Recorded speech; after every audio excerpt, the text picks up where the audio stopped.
She's out on the town looking for a good time, knows all the best shows and where to dine, the hidden gems and the best known spots, touring around the city, yeah, she walks a lot. She's Lila.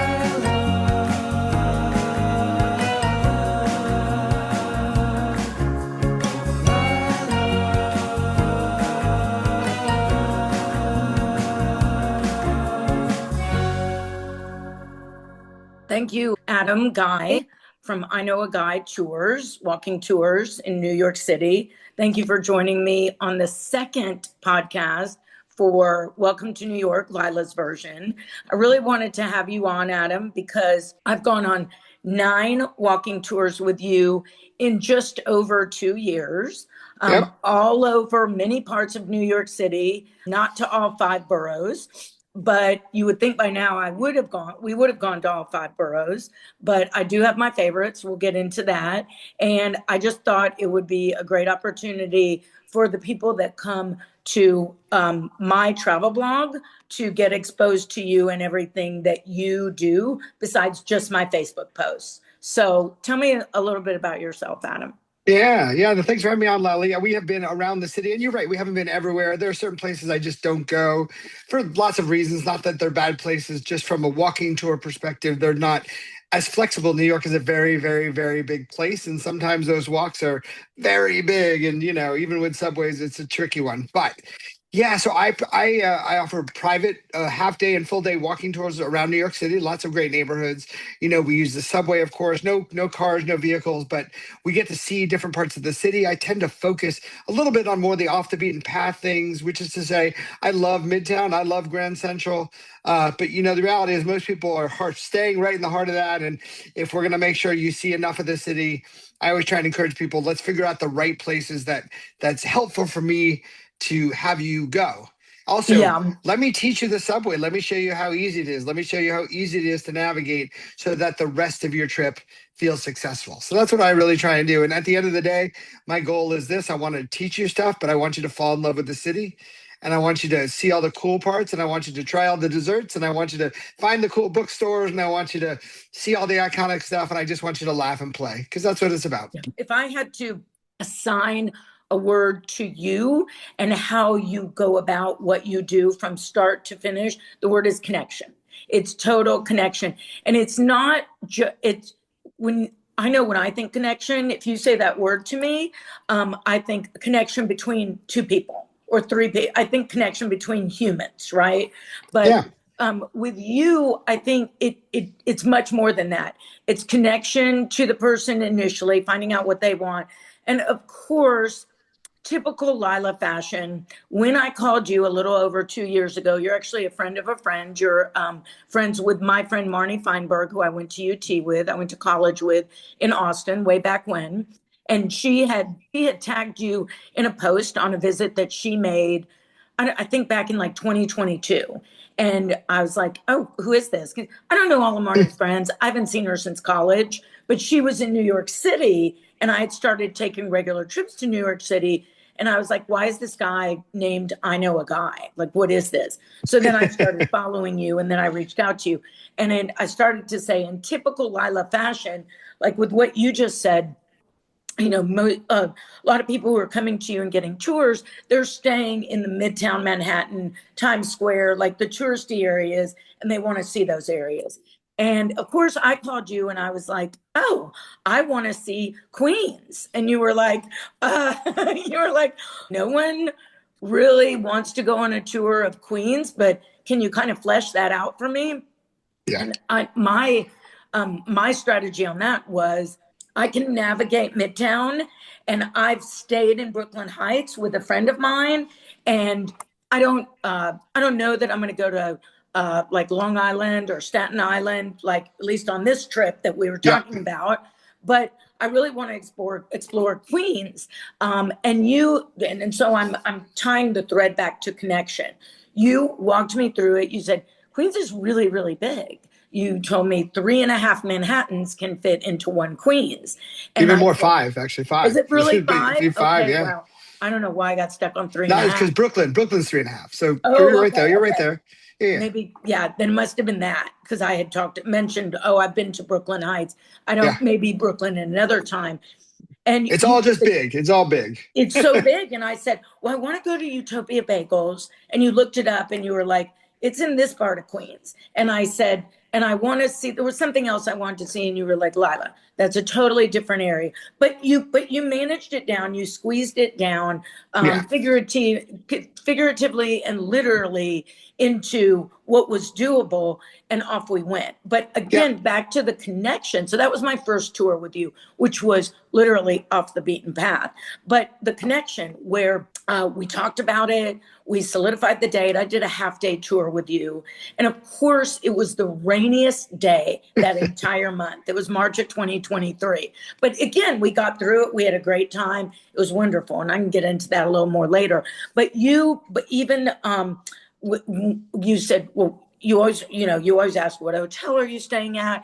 And you dropped off a handwritten note. And then you met me at my hotel. The tour was going to start at 9 and you were early, something I don't know anything about. And then we went on our tour and we just went with the flow. It was the rainiest day ever. And we just went with the flow. So again, with you, it's not connection just with another human. It's connection to what they're looking for. And you also you go with the flow because you post on Facebook and Instagram every day, correct? Yeah, I do. Sure. And you post it's not the same old every day that you post. You'll say, I went with the Smith family and there were 4 of us and the youngest were 7 and 10. And then of course the parents, and they were visiting from California. So they aren't used to this weather here. And it was the middle of February. And wouldn't you know, we had a major snowstorm 2 days before. So we had to pivot and we couldn't walk on Brooklyn Bridge, but we pivoted. We walked all through Dumbo and I took them to Brooklyn Heights, etc. You're always pivoting, you're trying to connect, excuse me, I like to do, for me, what I do, I call it the just in case, because I always have, for anything I do, I have a plan B, plan C, plan D. And I feel like you do too. So can you kind of talk about some of that? Sure. Yeah. So when I think about my tours, firstly, I don't, on my website, which is iknowaguy.nyc, I don't say here are the 6 tours I do, which would be a reasonable thing to do. I list all the neighborhoods that I do, and there are a few more kind of in my back pocket in case we need them. But then we talk to whoever's calling, on the phone with me, and we say, let's talk about your whole trip. Like, what does those 4 or 5 days mean? What does that look like to you? What's on your list? And I actually help them assemble that experience from everything from Broadway to restaurants or whatever the case may be, because I know where everything is. I know how long things take. And to a lot of people, the overwhelmingness of New York City is overwhelming. And so if I can make it easy and put it in bite-sized chunks for people, I do. And then that also helps me understand what are the best places for me to take them, right? What are the neighborhoods either a little trickier for you to get to, the ones I know you'll love because you told me you love posting on social media. So what are the ones that are going to get you the best content? Or, my kid's 8 years old. Well, gosh, there better be a candy store or a carousel somewhere along the route, right? There's a reality to that. The other thing is I'm just trying to think not so much about the places we visit, but how does that 4 hours look to this group? Whether it's seniors, whether it's a family, I need it's all about the experience. So to your point about connection, the connection isn't just to the spots that we see, the views that we see. It's about the 4 hours, the 8 hours, the 16 hours if we're doing 2 days that we have together. And that includes rests and restrooms and chatter and laughter and all those things, because I think it's about being where you are and making the most of where you are. If we're going slowly that day, okay, we are. If we're going fast, great. What else can we squeeze in? If I hear that you say something that triggers something that will get me excited, like we really love graffiti. Is there anything around here? Oh, let's, I got this one place. You would have never found it without me. Let's pivot there. So I think we build a plan, but at the end of the day, I'm trying to help you do New York in a bigger picture. And so that's where the connection is about the people, their time with me and their time in New York. That makes sense? Yeah, it totally makes sense. Tell me and tell our audience, what led you to starting this? How long have you had I Know a Guy New York City tours? Yeah, so I'm in year 4. And I started this, right after COVID. COVID was really the trigger for me. I had a 25-year career in fundraising and marketing, a highly successful career. But at the end, I was still working at home in my tiny apartment and on Zoom calls all day long, which we're on now, but I'm okay now. But after doing Uh-huh. it for 10 hours a day, I was losing myself. I'm a pretty hardcore extrovert. I like people. You can put me in Times Square and I get energized. Some people get repelled. Nope, not me. I want people around me. And I needed to either go back to an office or do something different. And in the scariest move of my life, I quit. I stopped it all. And I just said, okay, what's next? And we had to have some, really intense conversations with my wife, who was super supportive and recognized that I wasn't quite the same person. In fact, she said, you know what, Adam, you are Tigger. You are Tigger, and for the last 2 years, you have become Eeyore. And if what you're doing isn't going to find you back to Tigger, I think it's time you do something new. And she suggested I look at doing something like this. And then after a couple months of scary finding my way, I found my way. And Yeah. I'm now year 4, and I'm as busy as I can be, and I'm doing exactly what I want to do, the way I want to do it, and making guests happy. Yeah, you definitely are doing that. And you're a one-man operation, is that right? That's great. One man operation. I do it by myself. Not that I don't want to, encourage other people to have great experiences with the other guides, and nor do I. I think a lot of other guides are great. I take tours still. There's some great expertise out there, but and I also think that if there's something I can't do, I'm going to help you find that person. If you love comic books, I've never read a comic book in my life. You don't want me to give you that tour because, one, I'm not going to learn it fast enough. Two, it's not authentically something I'm passionate about. But there's somebody in New York that knows that really well. I love Uh-huh. Broadway. You love Broadway. I do a great tour in Times Square, but there's a guy I know who does 7 Broadway tours. He breaks down all the theaters and all the history. I love his tours. And I would say, if that's what you want, let's get you set up with him. Because at Uh-huh. the end of the day, once again, it's not just about the experience you have with me. It's about the experience you have in the city. And I think, let's make sure that feels like the right time. I want you to fall in love with the city. I started by saying that, and that's it. By the way, I do want to defend Queens a little bit as I'm sitting here in Queens. It is amazing. It's very big. Hmm. So you have to subway hop the whole time. So it's not a very time efficient place is probably the way to put Yeah, it. yeah. I had a conversation before you and I had the conversation to plan that particular tour. That was March of 2023. I had a conversation with a girlfriend of mine that lives there. And I said, because I've been going to New York since I was a baby, because my mom was born in Flatbush. Right. And our favorite aunt lived in Brooklyn. So we made many trips to Brooklyn. I've made many trips to the Jersey Shore, etc. And I had a conversation with a girlfriend of mine, and I said, who's basically from there, and I said, "Tell me about Queens." And she was like, "Well, what?" And I said, "I I don't know that I've been to Queens. I had gone to Queens with her to the little China part of Queens with her and another friend of hers. And we'd eaten Flushing. at a restaurant. And that's where actually you and I ended up at the end of that tour at that Chinese restaurant. And I said, well, I've just never like ventured over there or done much over there. Do you think I should go explore over there? And she was like, yeah, I guess. I don't know what to tell you. And I was like, oh, okay. And so then I was like, well, I thought, why don't I do a tour there? So because I knew that I can navigate myself now, especially because in almost 5 years I've made 19 trips to New York. Since Yeah, August of 21, I've been there 19 times, plus all the times when I was growing up. But I'm sure. talking about current. But at that time it wasn't 19. I don't know, it was Right. like 3 or 4.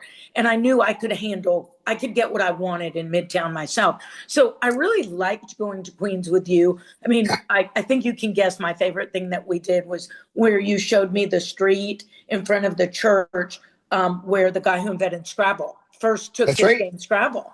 And I tell everyone that story. And so that stands out to me. But again, back to your connection. And, I remember having a conversation with you about like what you just said a couple minutes ago about like, if you're into comic books, hey, there's somebody out there that will be able to take you on a comic book tour. I remember asking you about having a conversation like this with you, and you said, I don't know Harlem. but there's so many people out there who will make a Harlem tour an authentic tour. I'm not going to be able to make it an authentic tour. And so and I really appreciate that, because there are a lot of people out there that try to put a square peg in a round hole in anything. And you're not trying to do that. You're wanting to stay in what you're great at, and you're so great at, like, your tours.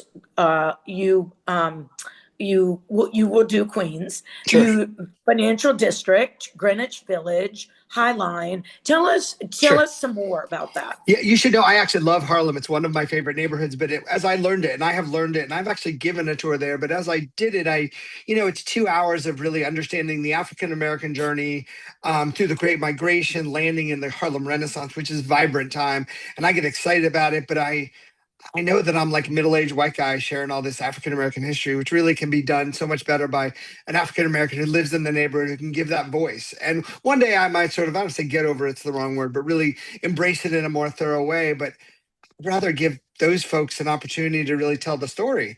I do tell stories of African Americans and Latinos and Asian culture and all that all over the city, because it's embedded in everything in parts of the city, like Brooklyn Heights and Dumbo and even Roosevelt Island and all these places. Central Park has quite a bit of LGBTQ, I say it tongue-tied, gay and lesbian history. They'll make it simple. And that's great. So we talk about that as part of the experience. I do mostly all of Manhattan, kind of Park South.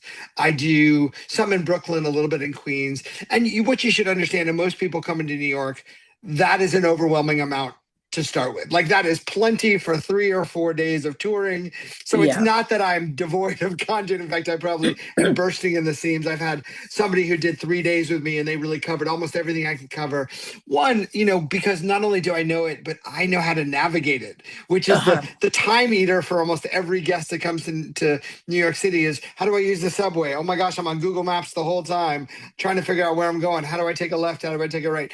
I give you all that time back so we can cover 2 and 3 neighborhoods in a half a day, 4 or 5 neighborhoods in a full day. If we want to go slower and cover more in each neighborhood, we can do that. But I have learned over doing this for the years that 90 minutes or 2 hours in any one neighborhood is probably enough. People want to get the gist, get the feel, get the energy. And in essence, my tours aren't themed, which is to say they're not about a certain swath of life. They're not about the newspaper industry. They're not about the Gilded Age. They're not about, a specific chart of history. It's not Dutch history. It is, how does this neighborhood become, and why is it important, and what are the cool things in it? And then how is it remarkably different than the next neighborhood we're going to go to? And to me, the greatness of New York, the amazingness of New York, is that you go from neighborhood to neighborhood to neighborhood, and they have different vibes and different architecture and different feelings.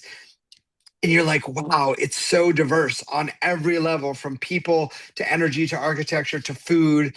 And that is what's magical about New York. And that's what I want people to see. What you just said, I put that, it brings to mind the High Line. I've done the Hudson Yards, High Line, Chelsea, Meatpacking District, Village, Greenwich Village tour with you. Let's see, I want to say at least 4 times, maybe 5. Yeah, and you always bring friends, which is great. You just show them off, which I know you want to show off the city, and that's showing your love for the city to them, which is great. It is. That is my, like, for example, when I came last month with my friend Kristen, and she actually used to live in New York back when we first got out of college in the 90s. So she knows New York, and she's a big theater mom. So she and her husband and her 2 daughters make some trips every couple of years and come see shows. And the last time that they were in New York was about 1.5 years ago. And again, she lived in New York for 2 or 2.5 years. But this was a while back. This was before the High Line was developed, for example. And we were also at a different age and appreciating different things. And that I told her when we were planning out our agenda, because we were there for a week, I said, we've got to meet up with my tour guide, Adam, and this is the tour we have to do. Because that's always my beginner tour for if I bring someone new with me on a tour. Right. And it's my favorite tour. And my favorite part of that tour, and I just realized why it's my favorite part with what you were just saying, is the High Line. And the reason it is because, again, as you said, you don't theme your tours. You just give at least what I call a bird's eye view of the neighborhood. as we go neighborhood to neighborhood. And it's That's not right. focused on the Gilded Age, or Sex and the City was filmed here and Seinfeld was filmed here and part of this was filmed here. You just give a bird's eye view of like as much as you can. With And the where that's high, appropriate, we add those things. If the Seinfeld thing is in that neighborhood, we do it. But you're right, right. it's not all that. It's not Correct. all TV show, unless, because I have seen with some of your posts that you like this husband and wife came and the husband was really, really into movies. And Yes. I think that was a recent post of yours. It And was, he and so wanted, we did one where most of it was focused on that. But of course, when you're going through these places, you can't not talk about a certain building or a certain piece of yeah, history that connects all these dots. So it's got to be an integrated experience. It can't just be a singular thing, I think, because yeah, New York is not one thing. no, thank goodness. But the High Line for me is, I think, why I like that tour so much, because the very first time I went on the High Line was actually that same trip where I did my first tour with you when we went to Queens. And it was March of 23 and it was really cold because it's still really cold in New York in March. And I walked the High Line by myself, but I only walked part of it and I didn't really enjoy it. I didn't see what the big deal was about the High Line. Well, I didn't when we do the tour with you, we generally, I think almost every time we've started from Hudson Yards, from like the back. I'm, Yeah, it's sort you of know, the end and go in the reverse. There's strategic reasons why I do that. So some of that has to do with the fact that a subway exists in Hudson Yards. It's an easier starting point. Some of that's there's coffee and restrooms, things that you think about, but also as we get toward the end of it, there's good snacks as we go along. right. And so it's funny, even when I tell the story, I'm like, well, we're at the end, so let's tell part two before we tell part one. So it's kind of maybe an unorthodox way to do it, but there's a reason. And I've done it the other way and it feels good both ways. But to your point, I didn't even know that the part where we start was there. And right. so I knew, I like after that trip, I remember talking to my friend John or posting something, and he said, "Oh, I love the High Line," and I said, I don't know, it was okay. And then when I went on the tour of those neighborhoods with you, I want to say it was like that summer of 23. Then I got it, and so I think you changed my perception of the High Line. And so I think that's why I like part of that tour so No, much. that's great. And actually, I remember the one with Kristen. We started actually in Roosevelt Island, which is the opposite side of the city, to the Yeah. point of me customizing it to that's something she had never heard of despite living in New York City. And so we She all loved went it. there. She loved it. She thought it was amazing. How did I not know? That's the comment I get about Roosevelt. How did I not ever know about this or ever go Yeah. here when I lived here? And I think that's again opening people's eyes. There are times I will take locals around or people who used to live here for decades, and there are things that you don't pay attention to when you live here when you don't go on a tour. Like I always remember this couple, they were like 75 years old. They had lived in New York for 50 years. They think they were in Atlanta now, but they came back and their daughter gifted them a tour with me. And we were going back and forth in all these neighborhoods. And ultimately they settled on the financial district, which was funny because one of them worked in the financial district and one of them took the Staten Island ferry every day to work. And so they knew the area, except then we did a tour and they were like, you just showed us 10 things we had never known about that I'm sure we walk Oh, by every day. And it was an older Jewish couple, and I showed him this one monument that just looks like a flagpole, and it might be the most important monument, or certainly one of the top 10 in New York City. It's about the first Jewish immigrants that came to New York City, really some of the first immigrants altogether, and how their arrival and their acceptance into this new Dutch colony was kind of set the table for this idea that this new world, this America that would eventually form, would accept you if you had a different religion, a different background. It was the melting pot beginning. And they were just like, how do I not know this? How do I not? And to see yeah. them light up was pretty special. So That's great. We did the financial district tour that's once sure. also. I want to say about a year and a half, maybe 2 years ago, about a Yep. year and a half ago. We also did my second favorite tour that we've done was when we went to Coney Island. I Coney love Island, that's that. fun. And it was very reminiscent for me because the last time I'd been in Coney Island was probably it was either the summer of 78 or the summer of 79. So it'd been a really, really long time and I'd been there with family. So it was But anyway, like I said, Yeah. I've done the So that's financial district with you, but my second favorite is Coney Island. so Coney Island is a really good example where I know, and I know a little bit about the history, just a little bit here and there, right?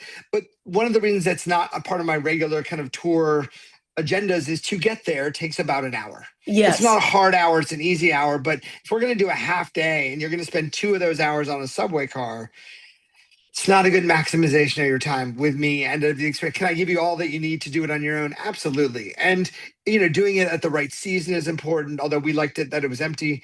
But one thing that's really important to me about giving tours is I'm gonna come meet you. I'm never gonna have to go find your way to this. Even if I give you instructions to navigate imagine first time in New York and I say get to Coney Island, even with like word step-by-step instructions, that means there's this, and let's say you get turned around, there goes a half an hour. So Right. again, I really have to go with you. And again, that's not a good use. It's also probably not 1, 2, 3, 4, 5, 6, 7, 8, 9, 10 on your list of places to go, at least for first or second timers in New York. Is it great? Yeah, I go there every year. I go for the beach and a baseball game and a ride on the Cyclone. There's a vibe there that you can't get anywhere else. So Yeah, and I wanted to go. I don't know if you remember, you talk to a million people all the time, but for that particular tour, I wanted to go, but I really didn't want to go by myself. Now, that's right. I can navigate New York by myself quite well, but it's because I've come so much the last few years. But that going that far by myself, I mean, it's an hour. It's not like I was going 3 hours, but I definitely wanted, even though, and you prefaced it, you said, listen, 2 of the 4 hours we're going to be on the subway. And I was like, that's fine. That's fine. Yeah. It's been 48 years or whatever it is, 47 years since I've been there. I still really want to go. And if we went the first day of school, so there, I think we saw 2 kids the whole time we were out there. Yeah, and it was actually kind of nice because it was a peaceful way to see it. No roller coasters going on, but we got the Atlantic Ocean. It was a beautiful sunny day. Yeah, we had a hot dog at Nathan's. I mean, that's the experience you want to have anyway. So it was the right experience. I think usually if I recommend that, again, as I'm helping people build itineraries, let's say they're here for a week, it's the summer. I say, give yourself a break on day 5. Go to the beach. Maybe not go swimming, but go out there, go wander, go get a hot dog, if you can go watch a minor league baseball game out there, because there's a fun team called the Brooklyn Cyclones, go do it. It's a very cool, authentic New Yorkie experience that has nothing to do with the history of the boardwalk or why the Cyclone exists or, and those are great things, but I think you can have a rich experience with or without that. But again, I think there's so many amazing places. Central Park alone, we could spend 8 hours in and gather on tons of information. It's 843 acres, great people watching, great photo ops, especially right now with all the beautiful cherry blossoms. So yes, I think, again, the experience has to be a bit of a mix. When I have teenage girls on my tour, we are taking more photos than you can imagine because, of course, social media is very prevalent in their lives. So I want to make sure that they, are getting that experience as well, because that's important. So what do you think with it? It's so to me, it's so specialized and utilizes so many different skills to do what you do. What do you think in your past career or past experiences has helped you the most in being so successful at this? Well, I think, what's interesting about sort of pivoting to this career is it really tapped into some things that I sort of naturally have. And I that's what I kind of think I love most about it. It is skill-based, but also sort of personality-driven. And I would say, I genuinely care about my guests in a way that's how are they feeling? How are they experiencing this? How do we make sure they laugh? How do they make sure they're not uncomfortable? Those things have to be part of that experience. That's the base, right? And then how do they learn? Like, are they good for stories? Are they long stories? Are they short stories? Do they need to be funny? Is this a very introverted crowd? Do we think about that? I might think about pacing. How fast do we walk? I joke that, New Yorkers walk fast, or that it's not so much that we walk fast, we walk with purpose, right? So we know where we're going. We know where we're getting. So how do I make sure I'm adjusting myself, who has become a walking New Yorker, to that? I think there are skills about patience. I think there's really good skills about listening. As much as I am the talker on most of my tours, there's lots of in-between time. I am constantly listening. I think there's also being sensitive to who you're with, meaning I'm very thoughtful about making sure that the experience we have with the guests, I won't say isn't controversial, but I never talk about religion. I never talk about politics. Uh-huh. I never dissect anyone's personal lives, meaning I have people who come to me divorced or getting a divorce, or people who are single, or I want you whoever you are. You know what I mean? And I'm not there to ask you questions unless you organically bring it up in a natural conversation. I'm not going to be like, well, what happened? Never. No, you're here to have fun. You're here to have a good time. If you can share stories of your life with me, which people do very much, because I'm a very open conversationalist, and I will share about my life. We do. But again, you're here to escape a little bit of any sort of challenge you're having. Let's make sure those things don't come. Now, yeah, does politics come up? Yeah, sometimes we walk by a Trump building, or I tell a story that involves, cleaning up New York City with Rudolph Giuliani, or, some of the more historical issues around the Underground Railroad and things like that. Like things like this come up, or we go to the Stonewall Inn, and, do I tell that story to this group or do I not? I think it's incredibly important. I almost always do, but there are times where I'm reading the room and I think about it and I go, okay, well, let's just make sure we're setting the right tone. Or maybe there's children and I'm not sure that those parents have engaged that conversation yet. And I don't know that I have permission to do that. My point in all that, I don't want to sound controversial at all. In fact, it's being sensitive to the needs of my guests and always thinking about that. So skill wise, the tour part, the giving the stories, that takes time and practice. It's figuring out what things are, telling it, what is the story? How do you tell the story, right? If I told you the story of the Brooklyn Bridge and 10 other guides told you the story, it would be 10 different versions of that story. Not that the facts would be different, but the way in which we get to our points, the way in which whatever emphasis we want to put, it has to mean something to us, right? So I think passion drives a lot of storytelling, and good storytelling is passion. And if it's not, it's just fact and figures. Not that your whole tour needs to be all stories. Sometimes it's, hey, look at that thing. It was built in 1904. Isn't it cool? Yeah, sometimes that's enough. That's all right. Yeah. So I think that, and then there is the business side, which I've done a lot of, and marketing is sort of my thing, which is why you see my name is Adam Guy. It's I know a guy, NYC Tours. It lends itself to the kind of people I get, which is all word of mouth. People tell people about me. Hey, you're going to New York. I know a guy. I have this clever little, logo. There's my logo. That is my color. I give little branded treats to all my guests. Yeah, you do. And you always, when you drop off, because what you do, and I touched on it earlier, you'll drop off a note and a little package to my hotel, generally the day before. And there's red gummy bears and red pens. And one of my favorite things, a red drinking bottle. And again, it's those personal touches. I was a catering director before for about 4.5 years. And one of the things I did were the personal touches too. And I also went and talked to other people who had successful catering businesses. And I would say to them, well, hey, when I'm done with the catering, within 24 hours, usually less, I'll reach out by text, phone call, or email and say, thank you so much. I really appreciate you placing this order with me. Please reach out to me. Let me know if I can cater your next whatever. And I remember a gentleman that I'm friends with who he actually sold his very successful catering business and restaurant. And I remember sitting down with him and picking his brain. This was like 8 or 9 years ago. And I was telling him what I was doing. And I just started out. And he said, you're doing a lot of stuff that we just don't even do. And he's one of the most successful caterers in the city.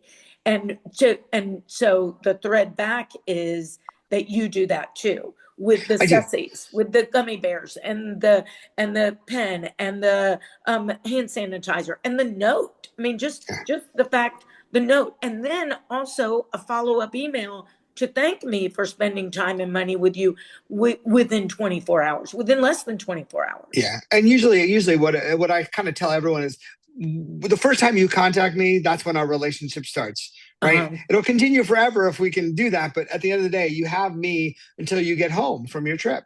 I'm your resource. I am your guy. I know a guy in New York City. It's, oh my God, we booked this restaurant. What do you think? Or I'm stuck in Brooklyn. I don't know which train to take. Great. Text me. I'm here. Like I had a guest 3 days ago who has been texting me every day. And I'm texting, hey, what did you think of the show? You saw 6. That was great. Oh my God. So good. Just little thing. Cause I actually, again, these aren't like overly, I didn't write all this down and be like, here's the exact plan for every guest. That's over marketing something. This is me saying, how can I make their experience a good one? How do they know that Uh-huh. they're not by themselves in this big city, even if they're with a big group? Like I genuinely want them to have fun. If they're not having fun, I'm going to help them figure out how to have fun. That's great. That's great. So I didn't know that because again, I've been so many times and I have definitely reached out to you for some questions. yeah. But I But didn't we text realize. back and forth after we're done. We, and usually it's about shows because let's face it, you and I are Broadway geeks and we love Yeah. it all. And Yeah. we should talk about that a little bit because Oh that's yeah. a I thing. want to, let's transition into that. What's the most recent show that you saw?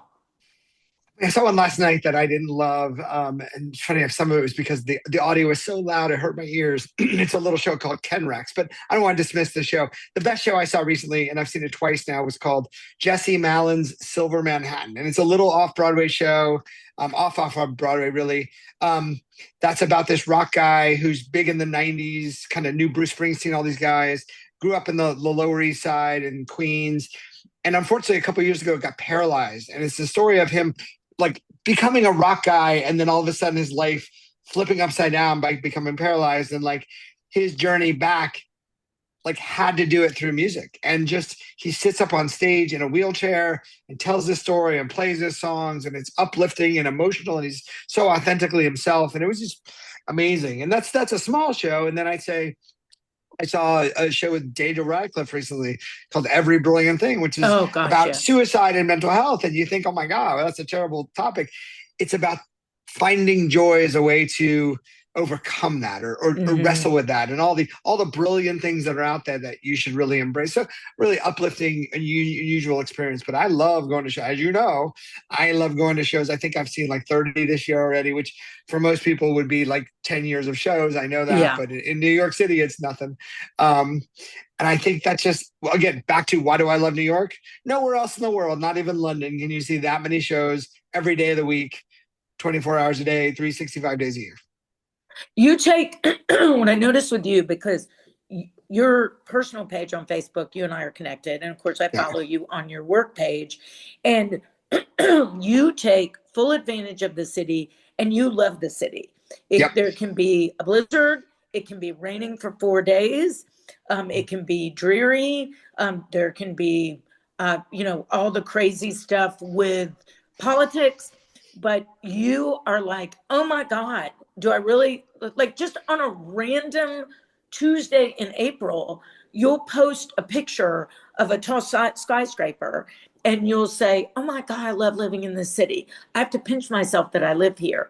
And Sure. first of all, Adam, I love that post. And then my second emotion is, damn it, I'm so jealous. How quickly can I get there? And as you know, I'm trying to get there. You Yeah, know I that. know. Yeah. And Yeah. it's not Listen, an easy path to get there. I'm blessed to live here. I have lived in lots of places: Orlando, Atlanta, San Francisco, DC, and clearly I'm a big city guy. Again, the energy is a big thing with me, but the city is so dynamic. And sometimes I'm walking down the street, I have some good music playing, and I'm just like, yeah, I'm in New York, and look Yeah. at this, and all these crazy people, and oh my God, there's an Elmo, and then there's some, crazy whatevers, and you're just like, oh God, I got to stop for that coffee shop, and you're just like, no place else. And Yeah. I just, there's a freedom here that even though it's really expensive, I don't have a car, I don't want a car, you don't need a car, you just can be in the city, and that's enough. Which Yeah. is some of the advice I give to my guests, like, don't overdo it with the attractions. Don't pay for every museum and every skyscraper. Like, half of your trip should be wandering. Pick the neighborhoods, go wander, do it with me, but go experience what the vibes of the city are. I love FAO Schwartz, that's great, but go walk around the East Village too. Uh-huh. Go do the Empire State Building, but also go to the edge of the water by the Hudson Yards, just so you can see the stillness of the river. That's great too. Like, Yeah. all of it counts, and it's enough for everyone, and it's enough for every type of person. And I say this because I do get a lot of introverts, and you got to go, how do you find their thing? How do you find moments for them where a being among the chaos is, we can skip it, we can remove ourselves, I think, and you can. Yeah. I think that there's because people ask me, people say to me, my personal experience is I'll get the comment, oh, you're gallivanting. Oh, you're always globetrotting. Are you in town? Can we have lunch? Because you're always out of town and you're always globetrotting. And I'm like, I go to one place. I Yeah. go there. That's where I go. I'm not globetrotting. Yeah, but you're always there. When are you gonna I'll move there? say, And I'm like, soon. And then people will say, I have a lot of people who say, so I finally got my passport a year ago, March, so about 13 months ago. And all my friends and it was my first time to get my passport. And people say, okay, what's going to be the first place you go to? And again, I have goals of trying to move to New York, of moving to New York. And so I'm like that. I am focused on that goal. Yeah, but there are other places you can go visit. I know there are, and those places are still going to be there, but I need to focus on this goal. And then it's like, yeah, but why don't you go visit somewhere else? Don't you get, just the other night, someone was saying, well, don't you get bored because there are so many other places to go? And I'm like, that's the funny thing is I have never been bored one right. day in New York, not one day, even when I've had days, because I've made some long trips to New York. I've made 30-day trips or 19-day trips, or Yeah. a short trip to me is 7 days. And not every one of those trips am I always 100% healthy, right? Maybe I eat something that was fried that didn't agree with me. Or you're Or working. what? Or you're working while you're there. Or I'm working, or I'm really tired because I did 4 days in a row of going to shows and going to museums and going to eat and going on a tour. And so I hit the fourth or fifth day and I'm like, oh, I need a breather. But even on those days, I'm not bored. I'm not bored. No. And a not so great day in New York is still better than a great day somewhere else. That's what I say. Yeah, So no, I think I would say go visit Paris and London and Ireland. They're pretty amazing too. But you're right; it's a special city like anywhere, like nowhere else, I should say, in the world. And yeah, yeah. It's like I just never get bored in New York. I also, I'm posting this interview, this Zoom interview on my travel blog, Welcome to New York, Lila's version. And I have people reach out to me at least once or twice a week with New York questions. I'm going to New York next week for a work trip. I'll be there 3 nights. I have 2 nights open. What 2 shows should I see? These are the shows I'm thinking about. Or I'm like my friend Sean was just there in New York last week, and he posted on Facebook, and I put safe travels, have a blast. And he had posted that he was going to see some trips. So I texted him, have a blast. He's like, I'm staying in the Bronx. Do you have any recommendations? And I gave him a restaurant recommendation. And he made a reservation for it. I haven't followed up with him though. I'm hoping he went and it didn't cancel because he was only there a few days. But I gave him on Arthur Avenue instead of going to the touristy Little Italy, and he was staying in the Bronx, and in the Bronx is Arthur Avenue. that's where you go. That's their version of Little Italy. It's better. And my friend Jessica and I discovered, she actually told me about it. One of the times I stayed with her, she said, let's not worry about Little Italy, the tourist one. Let's go to the one in the Bronx after we go to the Yankees game, which is what we That's did. right. So right. people Exactly. ask me a lot, and I'm trying to do, I gather inspiration from you because I'm trying to do something similar to what you do, but not physical boots on the ground. What I'm trying to do, and it may become that when I move there, it may become that. But I know that I could not do a 4-hour tour because I do 4-hour tours with you, but I rest a lot because I know my legs. But to that point, I know that, and I'll do that with any guest. If we need to stop, we do. I had 3 ladies the other day that were in their 70s. We stopped a lot. That's okay. Yeah, I like to We're stop. I like to rest because I like to recharge my legs. And I do that even when I'm even when I'm like here in Dallas or anywhere. I'll sit down because I also will get on my social media and I'll post on my social media or text somebody or call somebody I need to call, and I'll combine that with my resting, and then I'm recharged for the next hour or whatever. But I also like to stop for snacks, as you know, and also knowing, like, when we go on our tours, the friends I'm with, like you mentioned Stonewall Inn. I was with my friend Ingers. It was 2 Novembers ago, and we came, and he's a gay gentleman, and that was a big bar, and that the adjacent museum had just opened. It had just opened. So we went there and we spent a lot of time there. I love taking people there. It's a really important story, not only in New York, but in, the history of the civil rights movement. Like you gotta understand what happened there to know how Yeah. everything sort of came after. It's a really important story. I think it's great. So Kristen and I and our friend Julie, when we were in town last month, on the Saturday we were there, we went to Pop Up Bagels, of course, because that's my favorite bagel place, which is opening a location tomorrow. And I will be there tomorrow morning here in Dallas, okay. And after that, I said, let's go to Stonewall and get a drink, and then let's go to Mama Two's for pizza Sure. before our evening plans. And we went to Stonewall and we had a drink there, and we met a gent who was an older gent, obviously.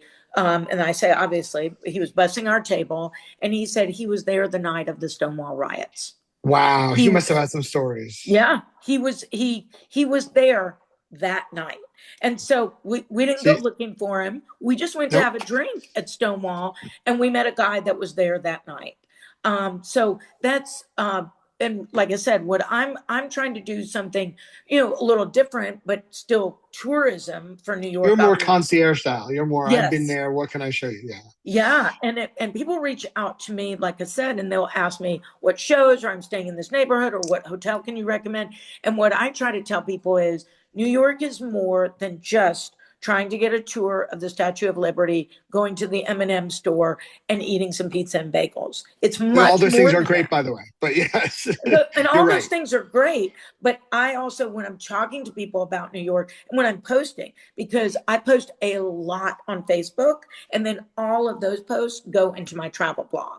And Right. so it's to show, so I check in everywhere, and it's to show people that it's more than just M&Ms, a piece of pizza, a bagel, and Statue of Liberty, and FAO Schwartz. It's so much more than that.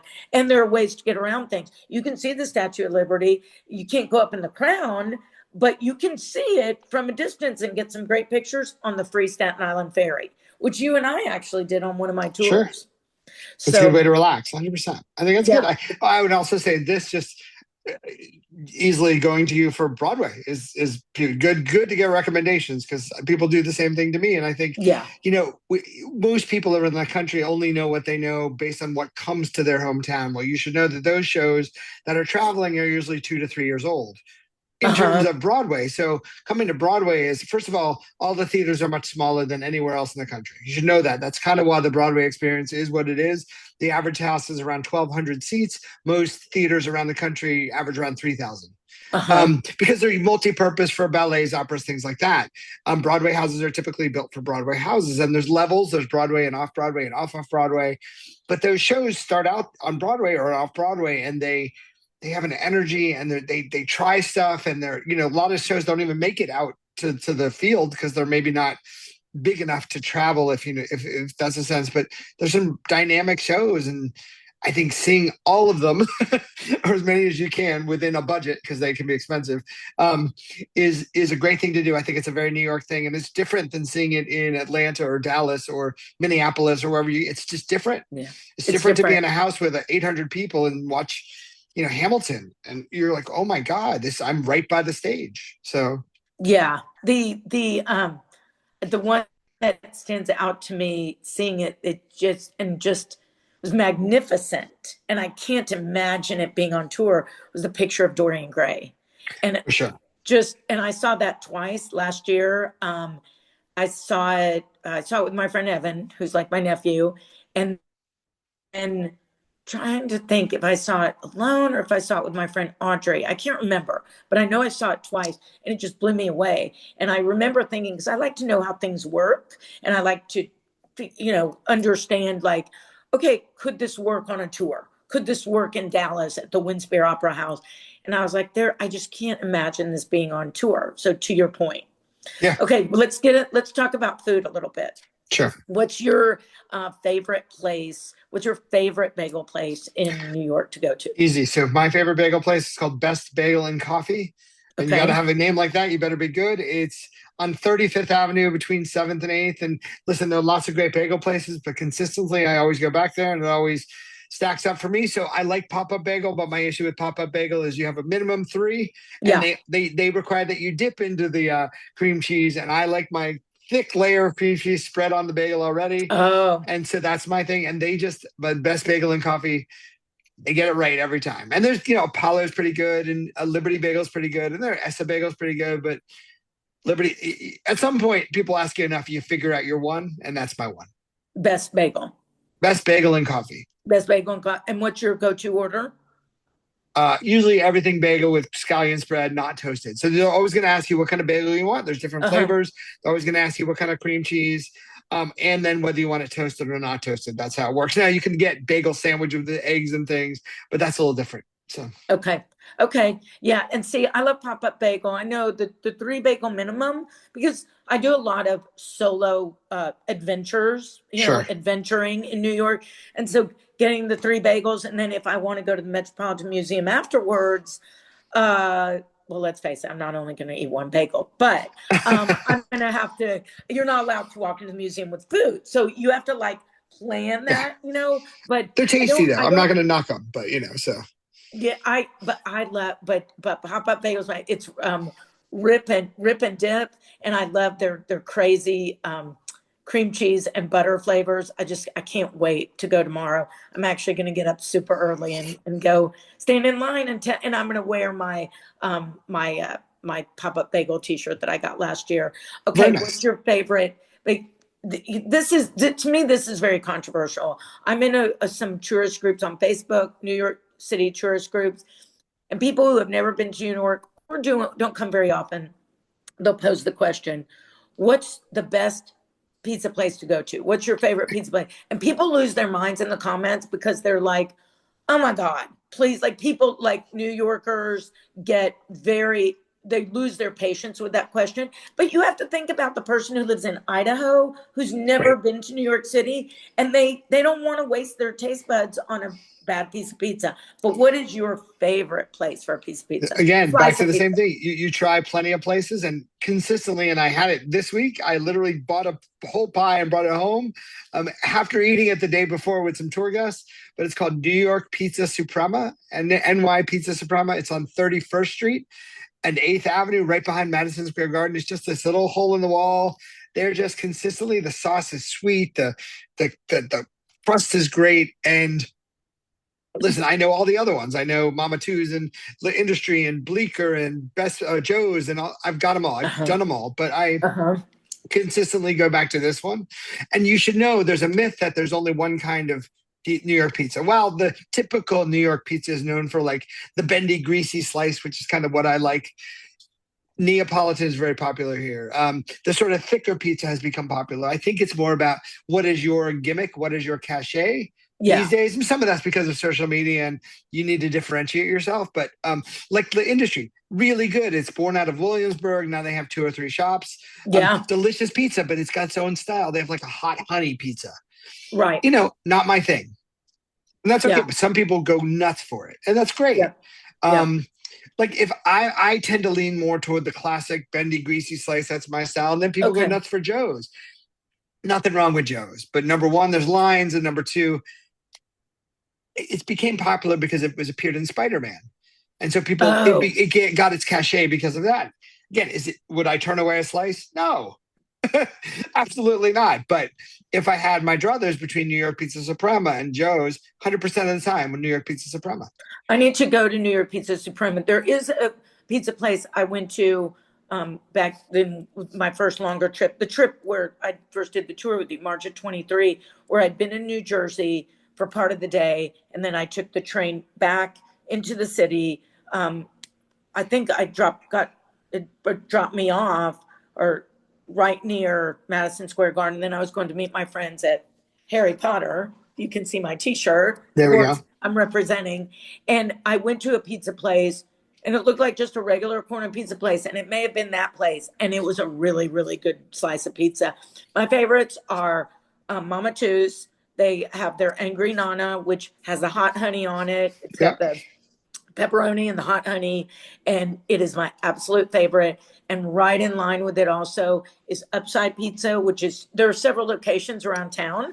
But see, I don't even know that one. So I've never tried it. I've never, There's one, it's 2 doors down from the drama bookstore, Drama drama shop. shop Yeah. bookstore.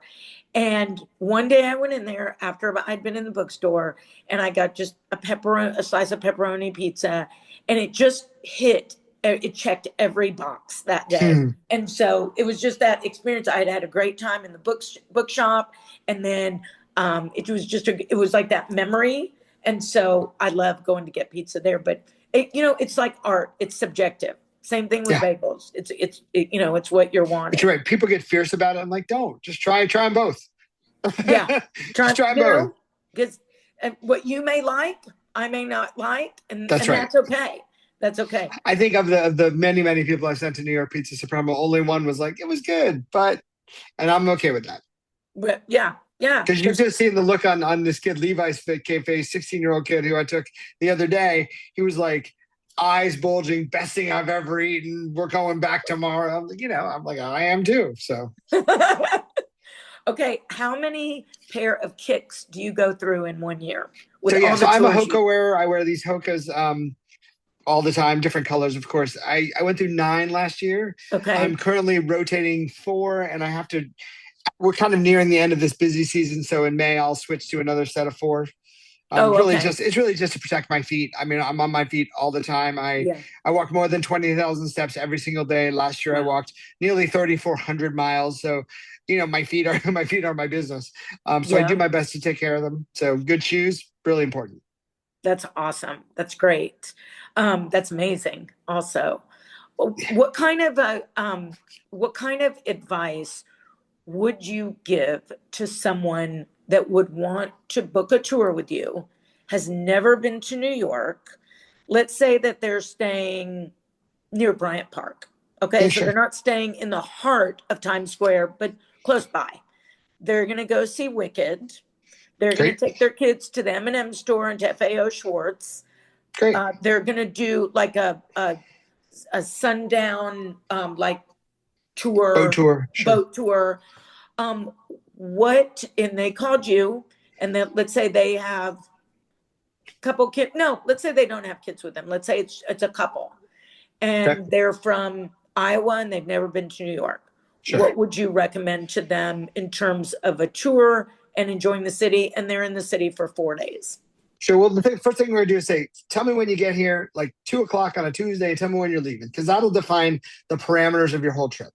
Then what we talk about is the first day first, because you're not going to take a tour with me on the first day because you're only here part of the day. You need to get acclimated wherever you are. You might be delayed.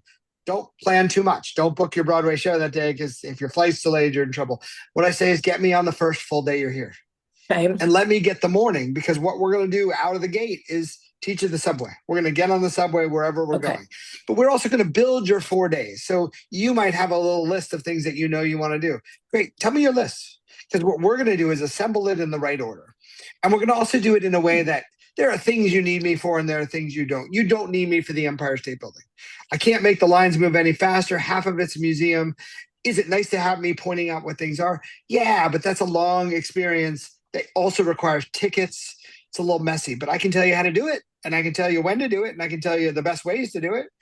So what I would suggest is let's talk about all the things you want to see. Let's put them in the right order, and let's work backwards toward the things that I can show you. Like, so a lot of people have heard of Dumbo at this point. It's a great neighborhood. I take tours of Dumbo all the time. That's probably the main neighborhood I give, because it's a great starting point for first-time New Yorkers. And what's interesting is it's in Brooklyn. You go, well, that's not the big thing. I'm like, no, it is, because you get to see Manhattan from the water, and you get to see this glorious skyline. And what a great way to enter the world of New York that way. And we get to walk the iconic Brooklyn Bridge back. So I'll do that a lot. And so that might be a good starting point, whether they're adults or kids. And then I say, well, what else are your plans? And let's say, we really want to go to the 9/11 museum. So let's talk about that. Do you want to go to the museum, which is a really rich experience, or do you just want to see the memorial? So we have that conversation. And maybe we do the memorial because they don't want to do the museum. Maybe it's too intense. Maybe they'd like to do it separately.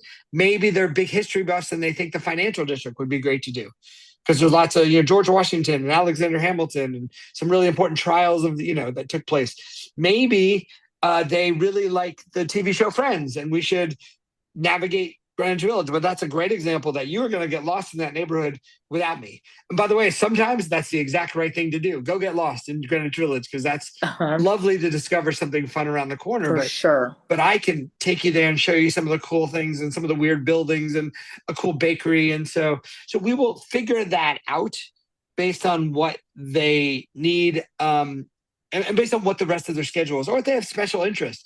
I want to do my best to help them see that or experiencing that. Or if I'm not the right guy, how do you get the right thing? I think, again, it's about the total experience you're going to have.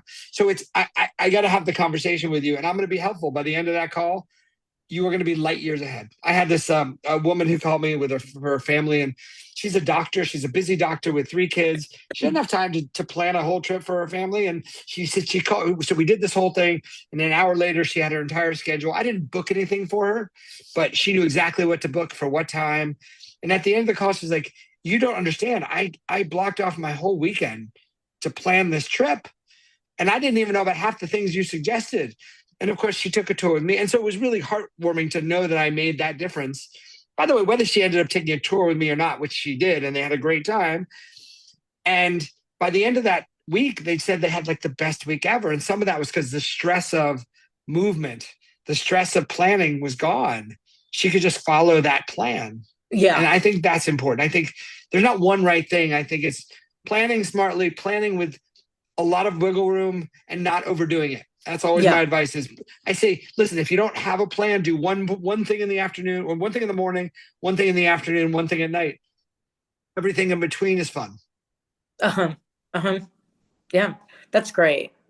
Adam, tell us again, please, the name of your tour company and where we can find you on social media. And if you want to provide a phone number for people to text or call you. Sure.